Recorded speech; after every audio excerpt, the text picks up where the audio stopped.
Try, adapt, learn.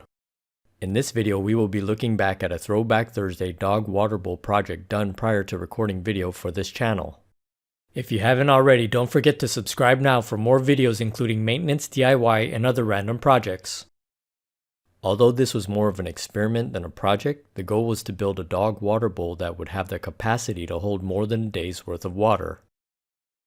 Such a capacity would ensure that there would be enough water for an extended period of time during the day and then some left over to help rinse out the bowl for daily cleaning.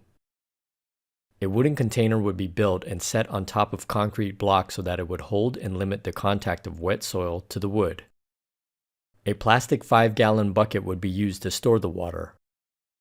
The wooden frame was started around the dimensions of the 5-gallon bucket.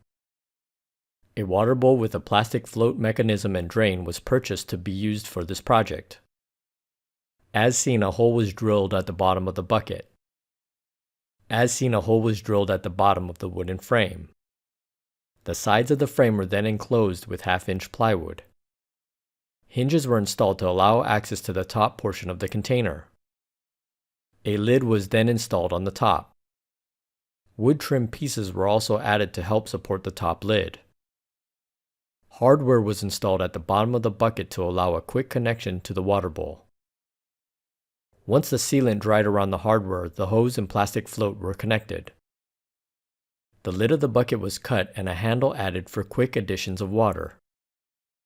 The extra space in the rear of the container also offered covered storage for small gardening tools. The project was then taken outdoors. Water was added to be tested, and throughout its use it never leaked. There was more than enough water filled automatically throughout the day. That being said, the bowl had to be drained multiple times during the day. Draining removed standing water and helped to provide fresh water from the storage. Because of this, I would recommend building a water-resistant tool that can unscrew the drain without having to put a hand into the bowl. I also recommend having something like a toilet brush in order to clean the bowl before draining. This was an interesting project. As seen, it would be best suited outdoors to ensure that there is a daily supply of water for a dog or livestock. As I make new videos, I want to share them with you, so subscribe now. Also comment, like, and check out some of the other content on our channel.